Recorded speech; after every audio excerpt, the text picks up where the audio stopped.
So you were compelled to speak the English, and you have the local language. So you study the English first. I think state about grade 3, they start to teach you how to write in your own language, so that you'll be able to write. Because you want to be able to write both English and your local language. And sometimes even when you get to some other part of this, like when you get to high school, there's be a situation whereby some of the classes you either adopt to take another language. Maybe you either just pick any of the languages and study them, so that you'll be able to know another language. The language aspect in high school is actually depends on where you find yourself. If you are in the eastern region, for example, they will want you to learn the tree.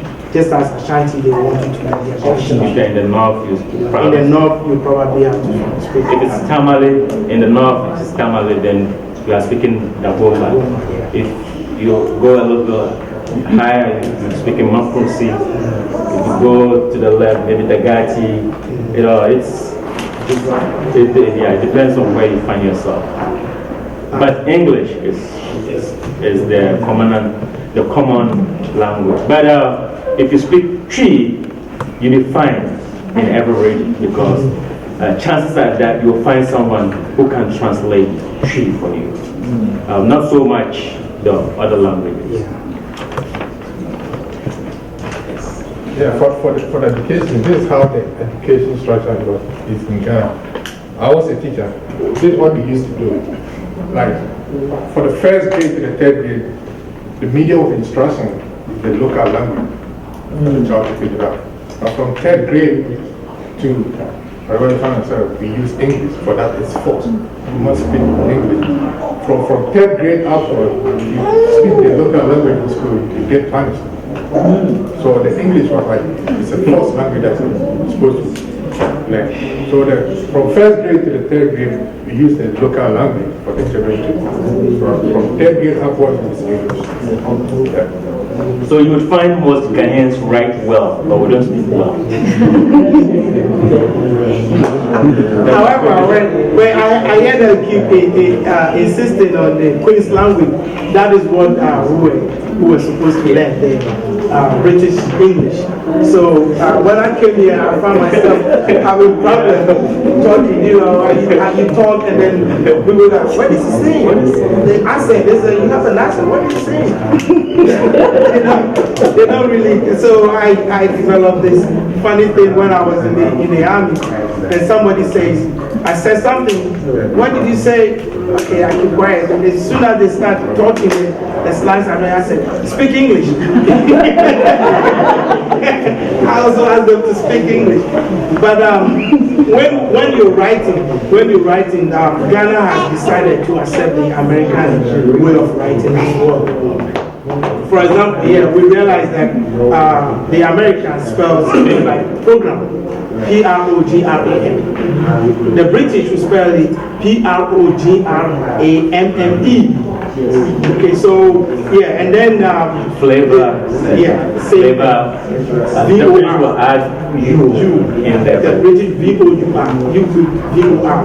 And then you will say luggage. You will say baggage. The British will say luggage. So when you're writing an essay, they want to see the consistency. If I adapted the British style, they want to see it flow through. If I adapted the English, even it's just on the word. But if at one point I spell program with M-M-E, and then at another point in the same essay I spell program with just an M, okay, you're confused. So they mark you on. You just have to stay consistent. So they agree on that, and they penalize you for first of all. And it's the same way as the metric system, driving left and right. The date is also opposite, but you understand what it is.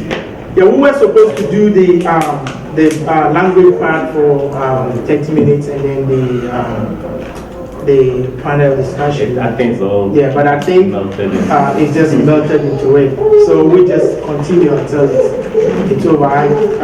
So that the other part, would have been to give you a more, more So, view about Ghana. But I think we're asking questions that is actually giving us Ghana. Yes, ma'am. I wanted to, and I'm going back more towards the language. And who is there? One panelist who's more about Tree? Yeah. Okay, so I wanted to ask because in learning Tree, which I'm trying to, the tonal things that we have to learn. Like, for instance, if you tell us about Papa, about the three different ways, the three different meanings of that, because it's based on the tone. Because I find that, yes, I find that fascinating that it can mean different things. Yeah, Papa, they say, can be like calling the father. And you say Papa. Papa, yeah. And another way, we have the fan. Fan like she has the hand right now. And we have a traditional one, handmade one we call Papa. And it sounds the same. It sounds the same. Okay. Written the same, I think it depends the tonation. If you say it's too much, it's too expensive. That's like, try to qualify. When you want to say something is good, you can also say Papa. Yeah. So they all depend on tonation. That's my question. And the context. And the context. But I think to add something to the language, it's always in the tonation, either high, low, or mid. And that explains what you're trying to say. Yes, that's right. So if you get that, then you're okay. Because you can say one thing, the same thing, but it will mean something else. And if you don't take care, you'll be insulting somebody. So it's always the high, low, or the mid.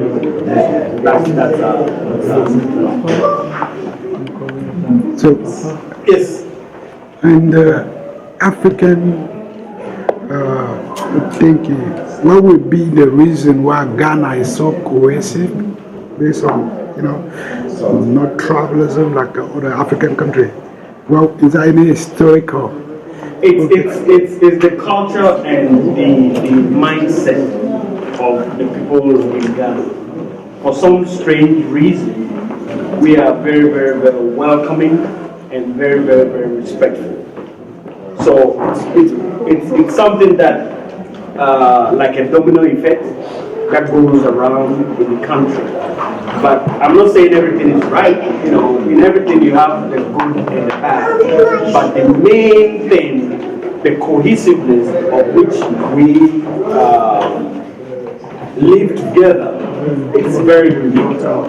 It's very. I also want to add to it. I think most Ghanaians feel like it's their duty to present a unified front, like to be an example for the rest of Africa. It's like we always want to show that, and that's why we always first do getting independent. We always trying to be that. And also, I also think because Ghana is all the countries bordering Ghana is francophone, so it's like we are forced to pull together to be able to I'm going to use this word to survive.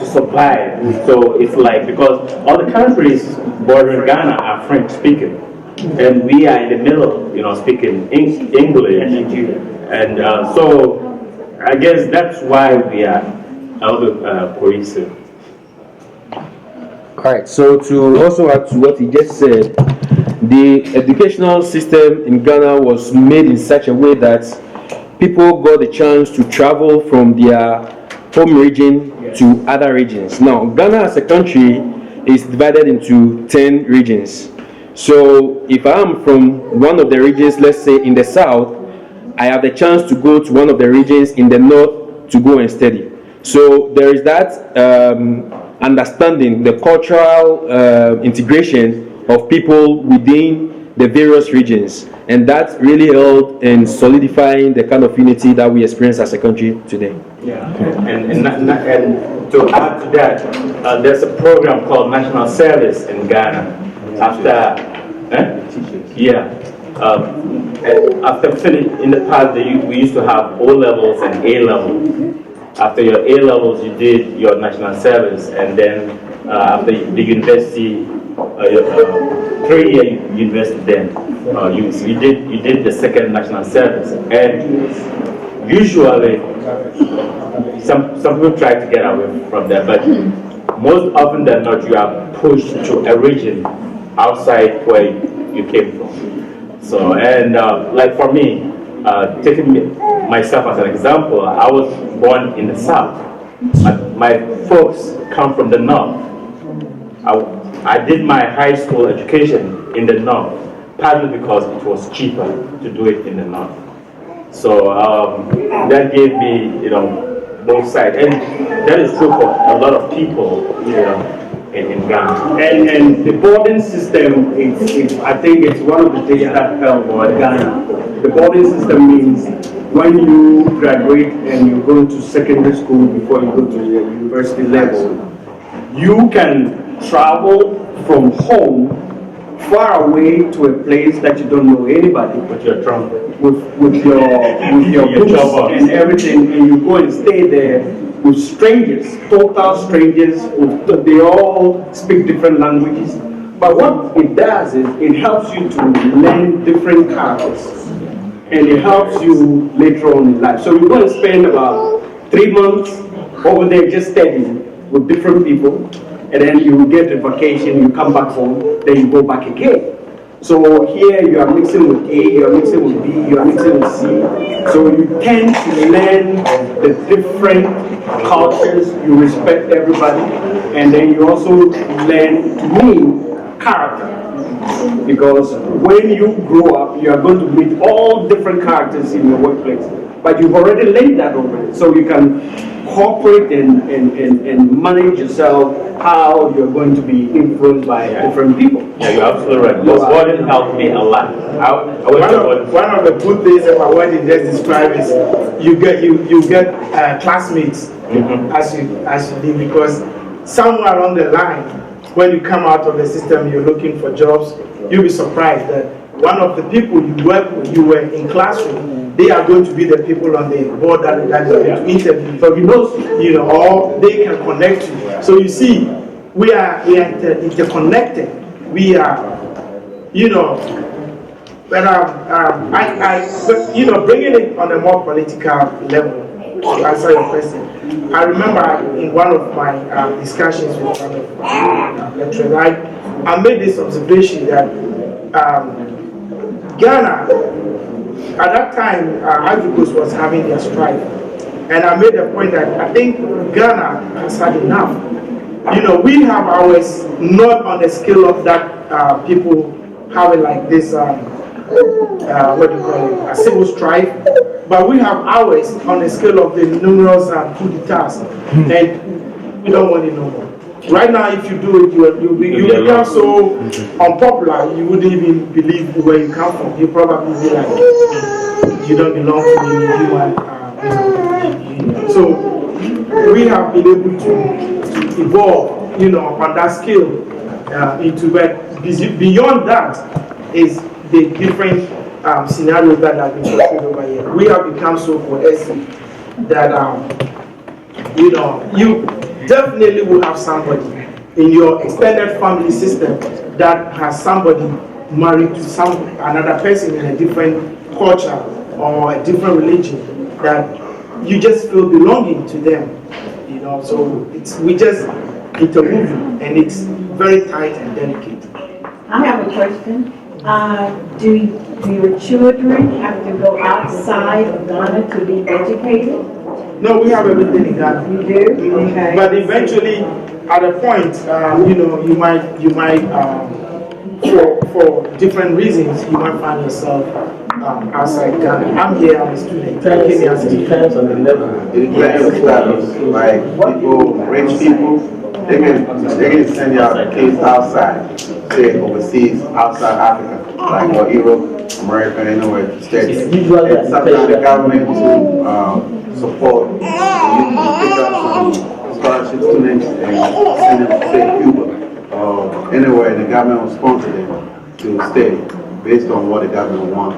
Okay, what is the employment like for people that live in Ghana? Employment is basically, I would say about 20% is government, the rest, 80% is individual. So most of them are entrepreneurs by themselves. Yeah, let me add something to the educational system. We have a structured educational system from elementary all the way to high school. Even though we have our system is like more or less like trying to follow the British system. But we have all the way to the university level. But most of the times, because there's what technological part of it, we try to put one. Because of like sometimes science and technology, sometimes we send people out to other countries to learn, so that we also come back and teach or help the country to grow. So if we take the information technology, for instance, it really is something like most of the African countries are still learning to do. So sometimes we send people out to other countries to learn the information and then come back and teach. So sometimes they'll send professors teach the students how to go out there, learn, they'll do sponsor them to go and learn. And then when they come back, they go back to universities and teach. And we also have the medical system. We send people out to Cuba, they come back, and when they come back, they go back to the hospitals and work. And that's how we try to get ourselves to where we technically we also be able to understand ourselves. But unfortunately, it doesn't always work out. There's brain drain. You know, people go out, they get all that education, they taste the lifestyle here, and they don't want to go back. So, you know, so it's. It all depends on the individual. It all depends on that. And also, I know about the U.S. For example, the U.S. has the visa lottery system, and they try to pick those who have potential of becoming something here. So you go through a bunch of tests, they go through I'm not going to work whether you going through it. And once you get here, after being in the system for a while, you tend to shun, you know, back home because you become so American. So there's that part too. I don't want it to sound like everything is hunky-dory. There's a negative aspect to of that. Yes. So.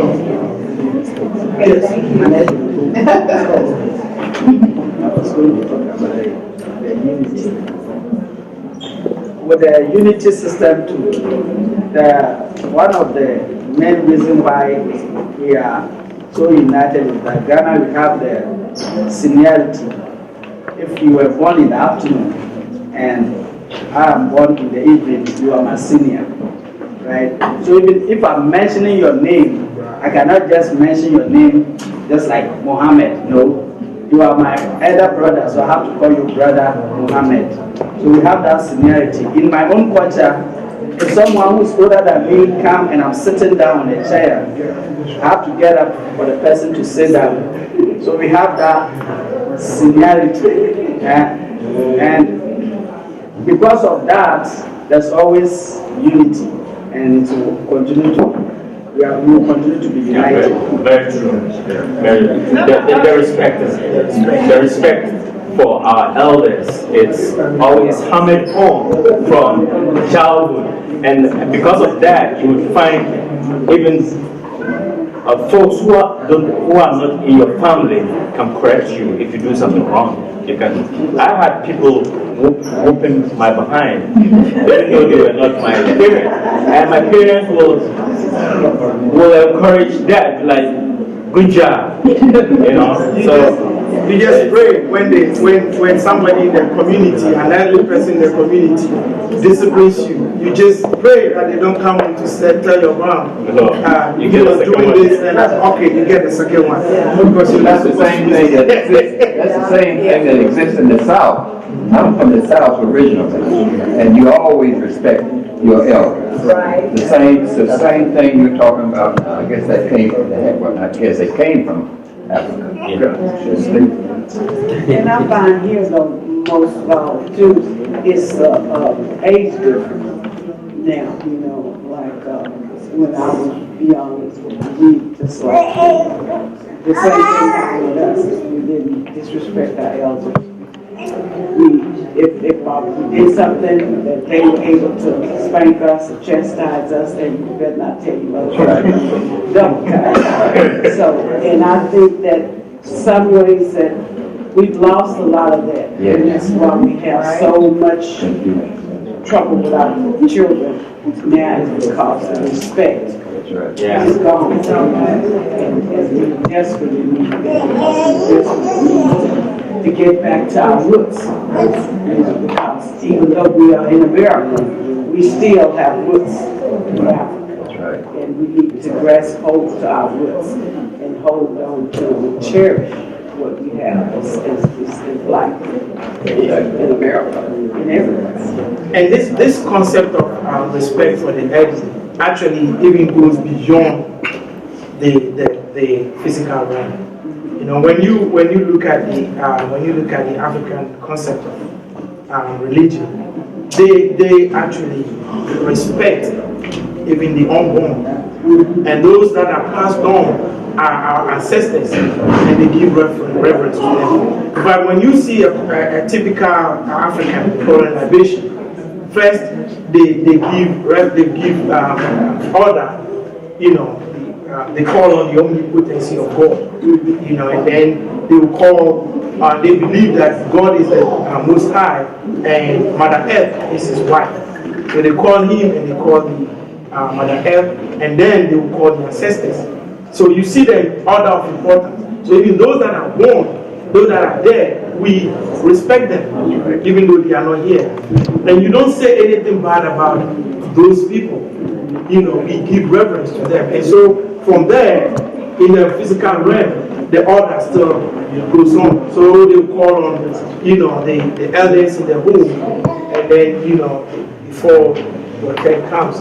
And you accept it because at the point you're also going to be an elder. You expect those behind you to respect you. So there's a lot of people who sometimes wants to go back.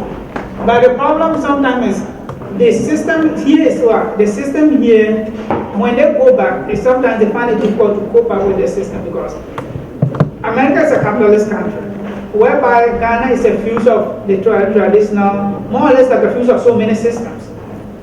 So when you go back, the order when you do things here, you will not be able to do the things over there. So sometimes they get frustrated, and some will leave, some stays, and they make it work it through. But some of them will just say, you know what, I can't deal with this, I'm going back. And we have had so many people who have moved back, they don't work back. But some have went and then came back and said, no, I can't deal with the social system, or I can't deal with the political system, or I can't deal with this. And then they will come back. Yeah. Can you give me an example? I was going to give you an example. An example is time. We don't respect time. We do things whatever, you know. You say 3 o'clock, oh, it's going to be like 5. if you're lucky. So when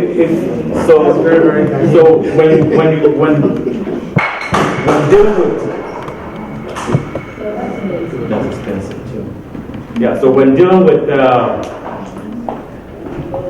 such a call, you have to be patient and you have to understand that, you know, it's a different mindset over there. They let things, you know, they let nature take its own course.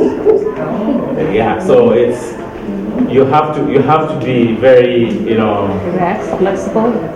Yeah, you have to be flexible. But the good news is that is changing now. It is changing now. Now people are becoming, they are realizing, no, time is money. So the attitude is changing, but we still have, people with that old mindset, which is a challenge. I have another question, like when a student come over from Uganda to study, do he have to apply for citizenship? No. You don't? Okay. But you said Uganda or did you say Ghana? Ghana. It doesn't matter anywhere. Yeah. Foreigners. Ugandans may have a special dispensation for them. You don't know. But even if you decide you want to move to the U.S., do you have to do it? To become a U.S. citizen? Yes. No, you don't. You don't have to be a U.S. citizen. You can either be here as a student on a student visa, or you can be here as a green card holder, or you can become a U.S. citizen like I am.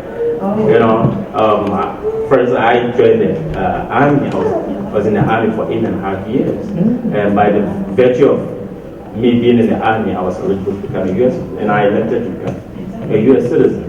So, but I didn't have to become a U.S. citizen. Well, could you be dual now that you're a U.S. citizen? You just yes. You need a green card to serve in the U.S. But you cannot be an officer if you are not. Yeah, so. One more question, please. Do you practice polygamy over there? Yes. Is that the whole African practice polygamy, or is it more like, no? It's African. It's Okay, African. let me answer to that. This polygamy dates back to thousands of years before Christ. So polygamous system is just a religion when, it's followed when they came into like what? The Christianity came in, that's when they tried to say polygamy is wrong. But I had, look, in my family I have known people who had like 3-4 wives, and they have lived together cohesively with no single problem. And you have the kids, they grow up and you don't even know whose child is this. Because my father, for instance, had like 2 wives. I grew up with my stepmom. I never grew up with my own mom. And when you see me and my brother walking, you never know who is, because at some point they thought we were twins. Because we wear the same clothes, we dress alike, we go to the same school, and we do everything together. So sometimes it's like, there's a good and bad of both sides of the story. And my great-grandfather was a polygamist, and it dates all the way back. So it's not something like, oh, it's a bad thing. It's just that when you know how to handle your system, it's just a system that has been transpired, that's been passed down through the listen. And now it's even, most of the young guys, nobody wants to even marry to this. Most of the young guys don't want to do it. Okay. I mean, right now, we're all facing realities. You have a lot of wives, you don't have a lot of babies. Can you really take care of Yeah, it's a matter of taking care of that. In the old days, that system was enforced because your wealth was actually calculated on the number of children you have and your land. So people have these children and they help on the farm, and it's actually an extension of your wealth. But now, nobody can afford. You don't even have the land to farm, so where are you going to have the kids, so many kids, so where are you going to go? But it's still practice in your country. Oh yeah, no, it's legal. It's legal. No, but people choose. It depends. It depends on the religion. The Christians are not married. Polygamy as a country now, depending on where you find yourself now, like we initially explained, we have the Christianity, we have the traditional, and then we have the Muslims. Now, with the Islamic or the Muslims, they are allowed to, per their religion, they are allowed to marry 1 or 2. But if you, let me finish this. If you go to the law courts don't recognize polygamy. So in the law courts, you will not be able to have 2 wives legally. But the traditional system does accept it, and that is okay. So if you already have 2 wives, you are okay with it, fine. But like you said, the trend now, most people are trying to, even though people are still in need, most are trying to do away with that system. See, the system today recognizes the first. That's the rule, but it's not like it's illegal where over here you get penalized for having multiple wives. You know, you can have them, but the system, they call it interstate succession. If you die without a will, the system will recognize the first wife and the first 2 children or something. That's how it works. You know, but nobody is going to stop you from having multiple wives. And even in the state, we have folks who have multiple women. Yeah. You know, so it's not so much. It's not. So it's just a system, and you can. Yeah, it's a choice. You can't marry them like legally. You can marry all of them because you have them in the house. But the good thing. Yeah, exactly. The thing is, if you also want to be the number 15th wife, you know, if you're going to be comfortable with it, you know, and believe that you're gonna, who knows, maybe he can provide all that you need, and that's why you want to. But the follow up to this is like we are all saying, in the olden days, it was assembly, okay. Now, because of the democratic system, the government protects the woman and the kid. So it doesn't make it sensible for you to go and have 3 or 4 wives, unless it's Muslim. Muslims are allowed to do that. But in the olden days, there's division among the inheritance. And so some kids don't have anything from their dad. So the government now says that that is wrong. They are going to protect the woman and they are going to protect the kid. So it makes it difficult for you to go and get 3 or 4 wives. Because in this case, you are protecting one family. So now, because of all the democracy, we are trying to set an example for all these things. So you go to the court will allow or protect the woman and the kid. First woman. While in the olden days, in the olden days, you don't get anything. And then the kids go and do all sort of things, and it doesn't help anybody. So now everything is structured, and the court system allows or protects the woman and the kid. Let me ask you that. The olden system was also more or less about labor, because we were more or less farming. So in order to be able to farm like 60, 70 acres of land, you would need the manpower. And that was why the reason behind having so many more wives. And then you have the cattle, some will take care of the cattle, the goat, and the sheep. But now, we don't even have the land has been used for mining. The forest has been cut after the colonial government left. They have already depleted the land. There's no even money to do it. So if you have that money, you can't even take care of it. So it's now mostly, even the Islamic religion that still accepts it. But there's a clause on them. You only marry 2 or 3 if you can take care of them. That clause is the if. So you don't just go and say, oh, because Islamic religion accepts for you to marry multiple, you just go and marry them and you can't take care of them. Because even the imam or whoever is going to bless the wedding will let you know, are you able to take care of them? Because if they know you can take care of them, they will tell you no. And the white family, the lady's family will not even accept it. Because before, see, our culture system says that before you get married, once you meet, let's suppose you meet a lady and you tell your parents you're going to get married. You're not just getting married to the lady, you get married to the entire extended family. So before even your parents will say yes, get married to her, or the lady family will say get married to her, you will have to do their background. Just like here, you have to, before you do anything, you'll say, oh, I have to run your social, your credit history. they would think all the way back to maybe 100 years. If there's a bad incident in your family, or if there's a bad relationship between the 2 families, you have to settle that before they will allow you to get married.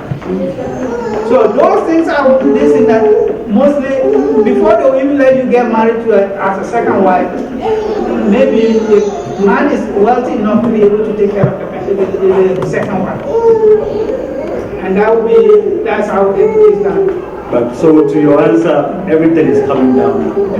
The court protects everyone. And also, like my brother said, the background check, they're not only checking for conflict or anything like that, they're checking for disease. Like if there's any major disease like cancer or anything in the family, then they know, oh, okay, no, we're not going to allow our son or daughter to go enter to that family because exactly, they're going to get that disease, bring that disease in our family. So they check all kind of stuff. You just don't, just like over here, you can meet somebody and go to wherever married or nobody knows about it. So, you know, for Ghana, they say, like currency, you're going to have to, it's going to take time. Unless the background check is done, you're not going to get married. And you're not just going to do it by yourself. Your family member is going to go with you instead of doing all that. So everybody will be involved. And they have a traditional way of doing the marriage, make it so hard to divorce. That's the way the system works. You can't just divorce a woman just like that. Because what they're going to do at the marriage, at that time, is going to be hard. Because depending on the culture, like my culture, they bring all these people together and they share some drinks. So for you to divorce that person, and everybody that was involved at the time of marriage, you need to notify them. So it's hard. I mean, the marriage system would have been one of the things, one of the cultural dynamics that we would have loved to share with you. But I think our time is used up right now. Yeah, and besides whatever they're showing, one of the last thing I want to add is not just diseases and conflicts, but if in your family there is anybody in your family that is known to be a rapist, be it a woman, the other family is not going to allow you to marry because they will say it's like a stigma, you know. So you are very careful when you do stuff, and all those things kind of puts a check on us as a people. You know, you have a family, you have somebody in your family who is a rapist, who beats up women. It's another person from the family going to marry. Somebody in the extended family is going to point it out that these people, they beat their women. They don't take care of their wives. They don't take care of their children, your dad. And so with that, are you choosing your wife? Not necessarily you. Are you choosing your wife, or is your family choosing your wife? You choose. You choose. If they make a decision, if you can marry her. Yeah, okay. You choose. But the confirmation will come from the family. They are going to date to find out if you are qualified. Yeah, you can't be disqualified. And this thing cannot be even your because the whole family is going to date. So somebody somewhere is just going to find out and then will point it out, and then you're disqualified. So you just learn to act right. So you guys marry her? I'm a wife. Oh yes. Over here, she's Oh. Big suggestion for you and see this one. Yeah. Please give these gentlemen a hand for their